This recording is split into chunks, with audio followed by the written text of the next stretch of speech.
You all remember me, don't you? You haven't forgotten me, have you? LA hasn't forgotten the riot. Because I am unbeatable. I am unbreakable. I am the riot! You know, and we all have our 15 minutes of fame, and I'd like to take a couple of my 15 minutes to talk about the rights and the wrongs in the world of professional wrestling. And it is for the WWE Championship. This match is for the ECW World Heavyweight Championship. For the World Heavyweight Championship. The match and new NWA Heavyweight Champion. We appreciate you guys coming out and taking your time to support women's wrestling in America.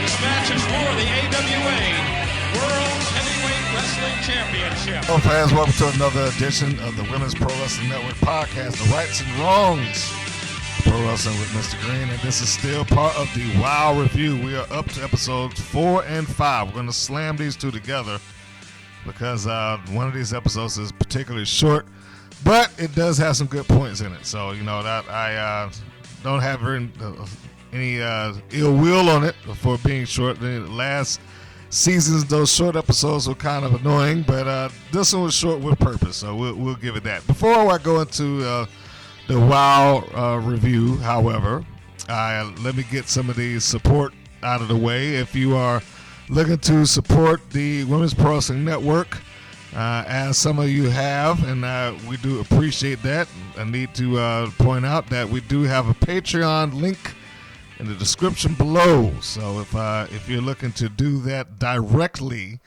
you click the link below, become one of our patrons, and of course that supports the various shows, the podcast, the introducing series, the matches that we're in the planning stages of doing some original matches now. And of course that supports the Women's Pro Wrestling Network as a whole, and that in turn supports the ladies of the independent circle. So, you know, if you love the women of the independent wrestling circuit as we do, then you may want to pop in for that. We certainly appreciate it. Of course, if you are looking for some other bang for your buck, you can always go to the Women's Pro Wrestling Network Plus, and you can get the Women's Pro Network, I'm getting tongue-tied, Women's Pro Wrestling Network Volume 1, which features some of the best matches that we produce, with 3 unproduced or unseen matches. They're directly out of the vault. Those matches feature Casey Carlisle versus Dementia Rose, Pandora versus former NWA Women's World Champion Tasha Simone, and also Jessie Belle Smulders, who incidentally happens to appear on this WOW review, and Saradox. So you got a couple of good choices in there, and one of my favorite hard-hitted matches featuring Casey Carlisle is also in there, and it's only 99 cents. 99 cents. I mean, and that's quite the bargain. I don't think you can quite get around a 99 cent video on demand, over 2 hours worth of video. And hosted by our lovely April D. That was her debut hosting gig for us. So yeah, if you got that, and never mind the fact that if you go on there now, you get a free trial. You do have a free trial. Of course, you know how YouTube and this paid channels work. You get at least a good 7 days. So if you can't fit 2 hours worth of content into 7 days, then the worst thing that you're going to get is a 99 cent charge. How's that hurt? How does that hurt at all? So yeah, if you are listening to this, jump on over there, take a look at it, download it. If you are just wanting to give because you're a nice guy, you go to our Patreon page. But don't worry, it's not just giving because you're nice. You will get something in return. The listings are there on the side for you to check out. So if you are looking to get a shout out or something like that on the show, or if you're a big spender and you want to actually produce a match, you can do those things. Just, again, go to the Patreon link, and you will be able to see all those rewards for what you give, and we appreciate it very much. Now, getting into the shows. Wow. And if you have been listening to these reviews for any length of time, or you have watched the WoW episodes, which appear on their website, WOWE.com. That's a free plug for them. And I need to make it clear that the WPN, the Women's Pro Wrestling Network, and WoW have no affiliation to each other. This is just a review because, of course, we cover all of women's wrestling. And most, for whatever reason, it seems like most other locations do not seem to cover the events that have taken place on the WoW program. So we took it upon ourselves to be the one to do the review for the shows, tell you whether it's good or bad, or in some cases, whether it's ugly. But we've managed to cover quite a chunk of that, and they are steadily in the groove. The one shining difference that they had now opposed to seasons 2 and 3 was it seems like it's all well planned out opposed to just a hodgepodge of crap kind of tossed together because we got all this footage sitting in the vault and we need to do something with it. This looks like they actually thought it through and like, okay, we're going to go here, we're going to do that, we're going to string this story over here and blah, blah, blah. And it's a much better project. Far more enjoyable to kind of sit back and just watch. So let's get to the first one. State of Emergency is the episode that is titled. Of course, they have titles for all of them, and that would be the 4th in the series. Now, in order to start that, we got to pick up on the last review or the last seconds of the episode, where Lana Star is in the ring and she's talking to David McClain, explaining to him essentially what her plan is. And then she's like, I got one more surprise. And she turns to the curtain and then, his eyes get big and it cuts off. So this is essentially where that picks up. The beginning of the episode starts with Selena Major. Some of you may know her as Bambi in the parking lot waiting for her friend Jesse Jones. I'm used to calling her Jessie Belle Smothers. That's who she is on the independents, but in the Wild Universe, she's Jessie Jones, and she's coming in town to help Selena Majors out with a problem. And I think they're known as Southern Pride in the show, if I remember correctly. But after she picks her, I said airport, but I meant bus stop. she came in on the bus, and of course they're doing the whole Southern gimmick, like, hey, I want to go to Waffle House or something like that, and they don't have no Waffle Houses out in L.A., so they settle for something else to go to Denny's. So it's just, I guess it's just a little fun exchange between the two of them before they actually show up in the arena. But then this show cuts back to the arena, and now we pick up to where the last episode left off, and Riot is brought back. She is the surprise. If you have watched WoW in its original incarnation, Riot was probably one of the more popular wrestlers that they had within that program. So she comes back, which is odd, I have to say, for me, because literally when I saw Riot, or when I heard that she came back, because remember now, even though these are coming out now, and it's coming out far more timely than the original 2nd and 3rd season, it was taped about 3 months ago. And prior to that, I was involving or having an interview with April Littlejohn, who is known as Riot. And at the time, and this may have been maybe a month and a half before the tapings actually took place. But at the time, she had no idea that she was going to step back to a wrestling ring. She said she might like to do it, but she didn't think that she would be able to do it on a regular basis and all that stuff like that. That she's in a different place now, not necessarily looking towards the physicality so much. And her career had moved on. She had gone on into writing. And I think she may have done one other offshoot as the character Riot when she stepped in the ring with Angelina Love, and one of the independent shows out there. And David McClain allowed her to go and take the title and the name and the gimmick and the look of Riot to that particular promotion. And that was the last time you saw her in that gear or in any form as Riot. And here she was brought back, one of the WoW originals, if you will, brought back by Lana Star, and this ongoing storyline that Lana is there to kind of wreak havoc and bring WoW to his knees in order for her to get what she wants. And apparently, in this story, it is she wants to get the championship back. She was the world champion. And to recap a little bit, she was the world champion. She lost in the previous season. And when this season kicked off at one of those independent shows that they do on Friday nights, the Friday Night Fight series that WoW produces, which doesn't get taped, by the way, but they do it on Facebook Live or something like that. It was unveiled that Lana Star was injured, storyline purpose, and we're not going to allow you to wrestle. So she's mad about that, and hence this is why she's instituting this whole thing. So we've already gotten past that. We got to the point that Amber O'Neil is now turned on her and turned on her partner Santana Garrett, instituted by Lana Star. Lana has hooked up with Sophia Lopez, who also manages Cage Heat, and now Lana has opened the door for Riot, and Riot brings in Spike and Razor, who we know as Hudson Envy and Christina Von Eerie, respectively, and then they attack Santana Garrett because all of this is taking place in sequence, like where the last episode left off, this one immediately picks back up, and so they go in there, and it's like Riot's girls, and she essentially says that we were hired to perform a job.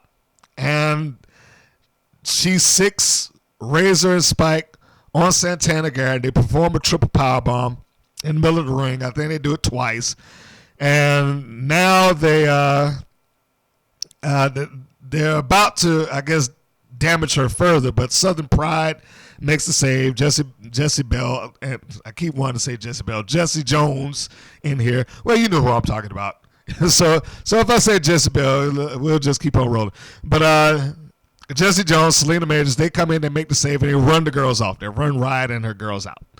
So even though Riot's come back as Riot isn't participating as a competitor. She's more like a personality and a manager, seemingly. We'll see as the shows kind of roll on. But the triple powerbomb, of course, we kind of know from the Shield. They're basically most known for that in recent years.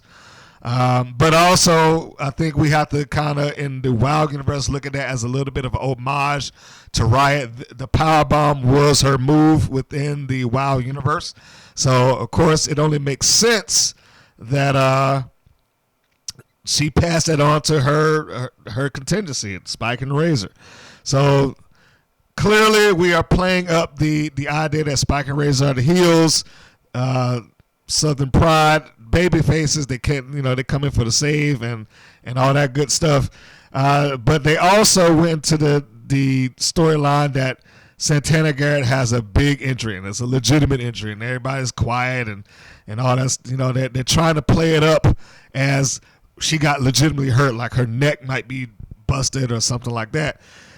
And although they were doing a reasonable job of portraying it as a serious injury, nothing screams angle alert like somebody wanting to cut a wrestling promo during something that's supposed to be serious. So Selena Majors grabs the microphone and then she starts going off like, I'm sorry about all this, but let me tell you something about respect and this, that, and the other. And I was like, okay, well, whatever mood that they were trying to set as far as Santana Garrett being legitimately hurt, that just got blown. Not to say that the promo is bad, but we all know that nobody's going to sit out there and cut a wrestling promo when their friend supposedly is facing paralysis or some other possible major injury. One editing faux pas that it seems like they had is Dan Masters, although on commentary, is clearly on camera making a phone call at the same time as he's talking on commentary. So, that's just one of the hazards of taping stuff in advance and, kind of editing together the footage that you have. But as I was saying, let's get back to Selena Majors. That whole promo kind of broke the seriousness of the scene, but the ultimate act there, or the basic purpose of that, was to make the official challenge to Riot's Girl. So in State of Emergency, we know that it is essentially designed to push the story forward. So if you're looking at that episode to see wrestling, you're not going to get it. Let me just put that out there now. It is essentially a bonus episode. I don't know why they didn't just cut it together as a bonus clip. That probably would have made just as much sense as doing this. Nothing wrong with having an episode that didn't feature wrestling, but I know some of you guys go to that looking specifically for wrestling, and that is not the case. So you have been warned. There's no wrestling match in this State of Emergency episode.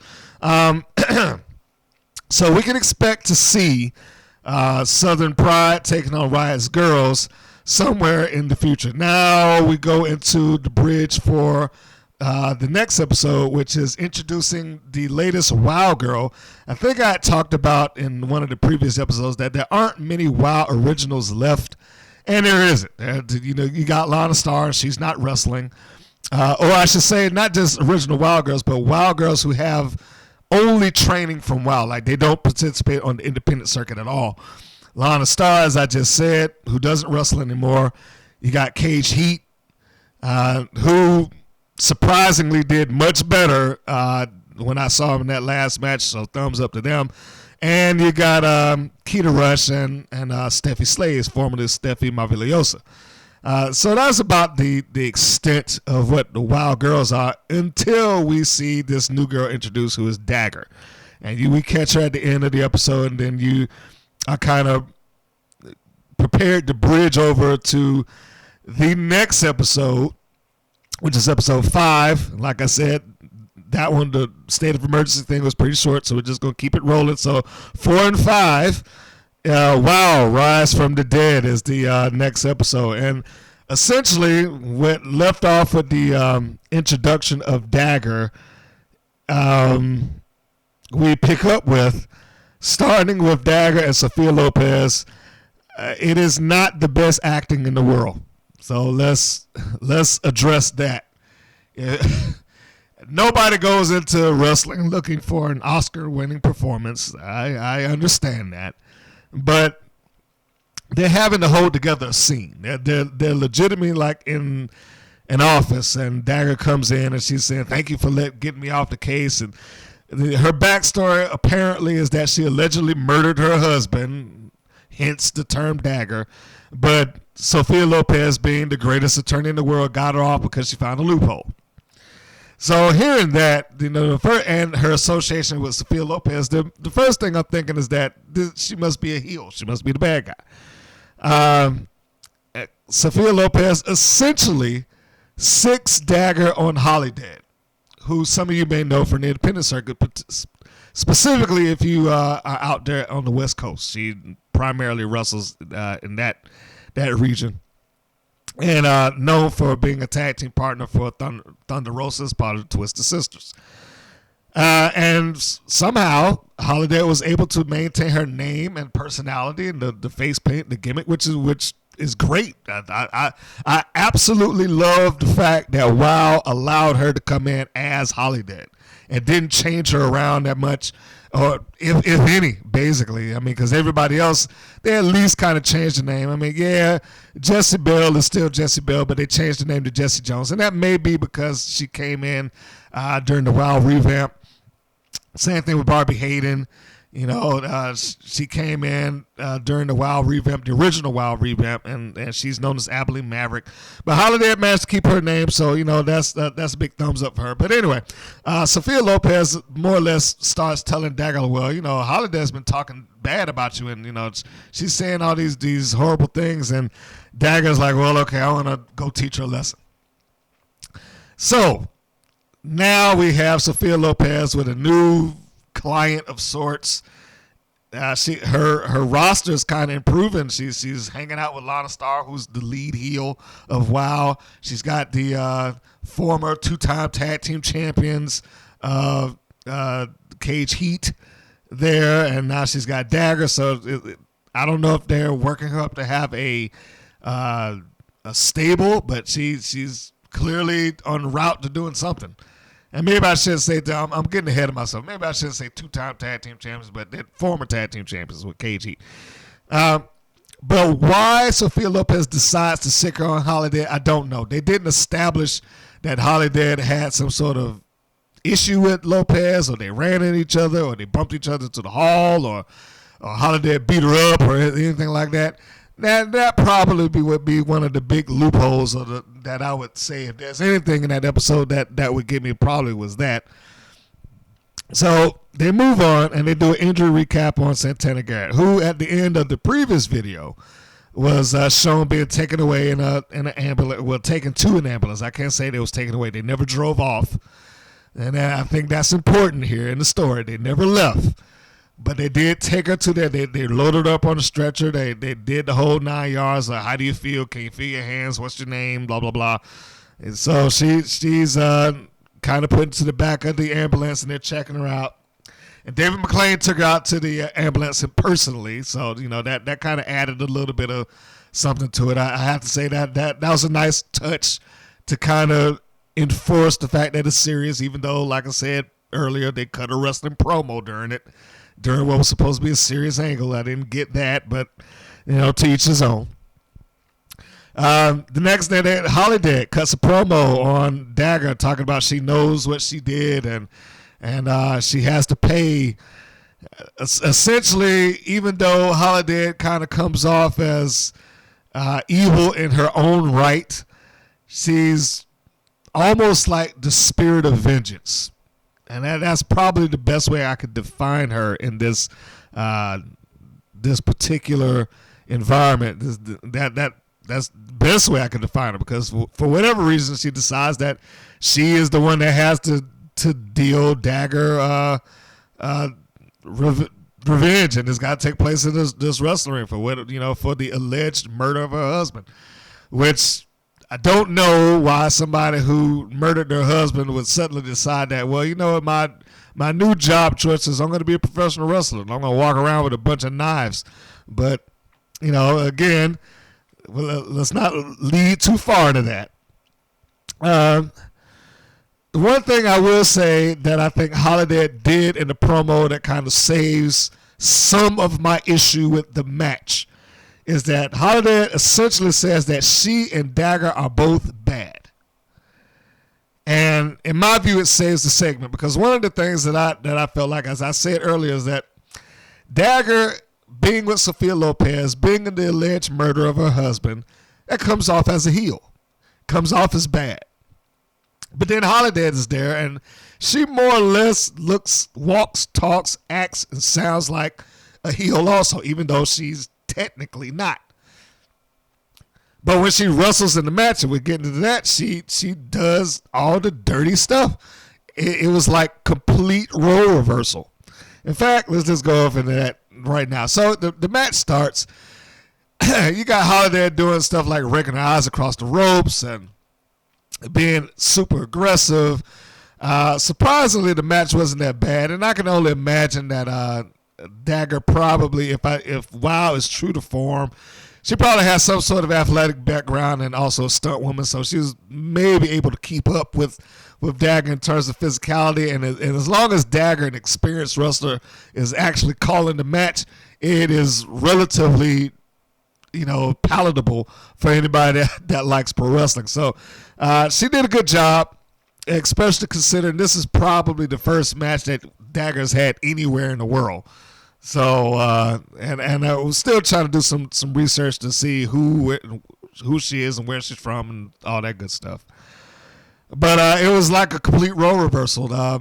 Dagger almost works babyface. Holidead clearly is working heel, and that seems a bit out of place considering that Dagger is played up to be on the side of the bad guys. And then, not to get ahead of myself, but they also have an episode where that they're kind of putting it over that Dagger's bad news, like Keita Rush is putting it over that Dagger's bad news. So I don't understand necessarily why they went into a match portraying them one way and then wrestling another, but hopefully that'll come out later. It's a small issue, but an issue nonetheless.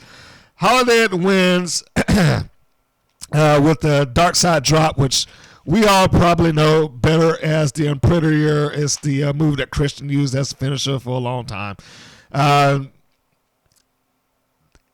this, there's a bonus, and there's a clip behind it that says, Dagger's like, I tried to play by the rules, and, if you want to get dirty, I'll get dirty. So, again, it goes back to that same thing I just said, with her being attached to Sophia Lopez and her getting out for alleged murder and her whole persona.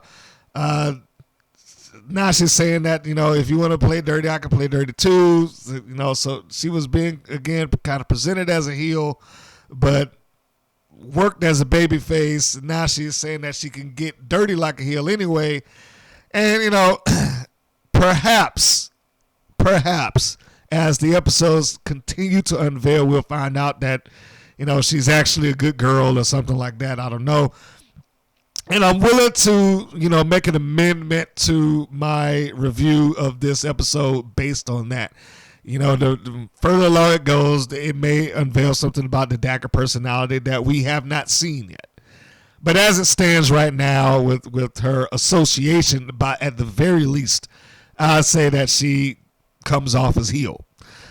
But, and the fact that Holidead is out there to essentially teach her a lesson, I'm like, well, that's about as heel as it comes, I would think. So anyway, moving on. The end of the segment essentially goes over back to the one thread that has carried over from one thing to the next, from episode 1 to the previous, or I shouldn't say previous, the current episode, is Lana Star. Lana Star has been the thread of everything that's going on in WoW right now, which gives her the chance to do what she does best and play up to a strong suit, and that is being an actress. Not to say, Lana actually did improve as a wrestler, but it wasn't her strong suit necessarily. She probably could have gotten better with it if she had done it long term. But by comparison to people who had gone out and worked someplace else other than WoW, say like Eric Porter, it didn't necessarily play up to the same level. Not bad, but just not up to the same level. So I like that she is still involved, and I like that she can just be Lana Star, the personality. So at the end of this, she comes into a room. We got Amber O'Neil sitting in front of a mirror. She's doing the whole Beverly Hills Babe thing because that's not her new moniker, and she's getting into character. She's the new protege, if you will, of Lana Star, and this scene that they did right here is actually pretty entertaining because Lana basically comes off like she's playing Amber for a sucker, and she has Amber sitting there in front of the mirror, and Lana comes in with this contract and says, okay, I need you to sign this, that, and the other. And Amber asks her, well, shouldn't I read it first? Like, no, you don't read any of this. You're Beverly Hills Babe now. We don't write. We just sign. It's like an autograph. And so, that kind of gets her excited. Like, I'm going to be signing a bunch of these. And Amber is getting excited about signing the contract. She says something to the effect that I'm going to win the championship because it's supposed to be for the contract that she signed is supposed to be for the championship or a championship match, which is Lana, which Lana has orchestrated. Of course, recapping her story, her not being able to get the title, she wants the title back, and she's chosen Amber O'Neil to do it for her. So that is her substitute. And Amber makes the statement that she's going to get the title and it's going to be right where it belongs. It's going to be around my waist. And Lana says under her breath, essentially that it's not going around your waist. It's going on my mantle. But Amber didn't catch that. She's like, huh? She's like, oh, don't worry about it. So as Lana just takes the signed copy away, and first I forgot to mention Amber said that she couldn't read it because the print was so small she couldn't understand. Even though she wanted to read it, Lana talked her out of it. Now I forgot to mention that the print was very tiny. So when she signs and Lana takes the copy of her contract. Well, I shouldn't, not the copy, the contract away. Amber says, well, shouldn't I get a copy of it? And then Lana says, no, don't worry about it. It's fine. I'll give it to you later. I promise. She's basically fast talking and walks out of the room. And I thought, for a while, that was a good segment. And like I said, it was pretty short. It was concise. It was entertaining. Just that Lana has kind of moved up into the top heel of the company without question. And the fact that she is at a point now that even though she has the opportunity to kind of train a protege and put somebody else in her slot of being the Beverly Hills Babe and she could be the champion. Now, clearly Lana is working for her own interest, and Amber O'Neil is just a pawn in her game. And I like the fact that they kind of set up the idea that Amber O'Neil is a pawn in her game. She's just the body that she needs in order to get the job done, and that was, pretty good stuff. And it's not often that I say that about a lot of the stuff that they do backstage, but that was pretty good stuff. Setting up for the next episode, Dave McClain, he says earlier during the match between Holidead and Dagger that news has come down about Keita Rush's original opponent, Colleen Snyder, who is a legitimate MMA fighter. So we get to this segment at the end, and McClain is there delivering the news that Snyder won't be wrestling her. The reason being is that the state athletic commission won't allow us to let you get into the ring. We'd have to get an entirely different license because it would be on MMA rules. If you have not seen Keita Rush or heard her interview, I would suggest that you go to our page, listen to her interview, and you can kind of get a grip about who she is legitimately. She not only has trained in wrestling since she went into WoW, but she's gone into training jiu-jitsu and kickboxing and whatnot. So she has become really kind of